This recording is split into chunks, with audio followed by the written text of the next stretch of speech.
غیر مقلد اور شفافہ کے رفع الیدین میں کیا فرق ہے؟ غیر مقلد اناڑی ہیں اور شفافہ میں کھلاڑی کے لفظ تو اچھا نہیں لگتا، مجتہد ہیں۔ مجتہد کا مسئلہ اور ہوتا ہے اور غیر مجتہد کا مسئلہ اور ہوتا ہے۔ مجھ سے خطا ہو جائے تو بھی جنت ہے اور غیر مجتہد سے ثواب ہو جائے تو بھی جہنم ہے۔ یہ میرے فتویٰ نہیں ہے، رسول اللہ صلی اللہ علیہ وسلم کا ارشاد ہے۔ آپ علماء نے جب تفسیر پڑھتے ہیں نا تو مبادیات میں ایک حدیث پڑھتے ہیں، من قال فی القرآن برائیہ فقد اخطأ وان اصاب، یاد ہے کہ نہیں؟ جو بندہ قرآن کریم کی تفسیر کا حل نہ ہو اور پھر تفسیر کرے اور ٹھیک کرے، اس نے غلط کیا کہ ٹھیک کیا؟ غلط کیا۔ امام شافعی رحمۃ اللہ مجتہد ہیں، ان کا رفع الیدین خطا ہونا تو بھی جنت والا ہے، اور غیر مقلد رفع یہ مجتہد نہیں ہے، اگر اس کا ٹھیک ہو تو بھی جہنم والا ہے۔ تو جہنمی رفع الیدین اور ہوتا ہے، جنتی رفع الیدین اور ہوتا ہے۔ دونوں میں فرق سمجھ گئے؟ میں مثال دوں گا تو پھر آپ کو جلدی سمجھ آئے۔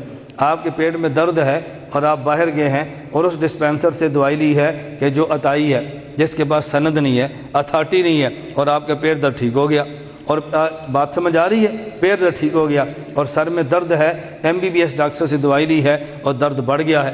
محکمہ ہیلتھ کو پتہ چلا MBBS ڈاکٹر نے دوا دی تو اس کے سر کا درد بڑھ گیا ہے، اور عطائی ڈاکٹر نے دوائی دی تو پیٹ کا درد ٹھیک ہو گیا ہے۔ بتاؤ پرچہ کس کے خلاف ہوگا؟ جی عطائی کے خلاف یا MBBS کے خلاف؟ کیوں؟ MBBS نے دوائی دی تو پیٹ کا درد تو ٹھیک ہو گیا ہے، پھر اس کے خلاف پرچہ کیوں ہے؟ کیوں؟ اس لیے کہ یہ اناڑی تھا اور اس کے پاس سند نہیں تھی، اتھارٹی نہیں تھی، اور اس کے پاس اتھارٹی تھی نا، صرف درد بڑا ہے تب بھی وہ ڈاکٹر رہتا، تنخواہ اس کو پھر بھی ملتی ہے۔ امام شافعی کی مثال MBBS ڈاکٹر کی ہے اور ان کی مثال عطائی کی ہے۔ ان کا ٹھیک ہو تو بھی غلط، اس کا غلط ہو تو بھی ٹھیک، اس لیے مکہ والوں کا رفع الیدین ٹھیک ہے، ان کا غلط ہے۔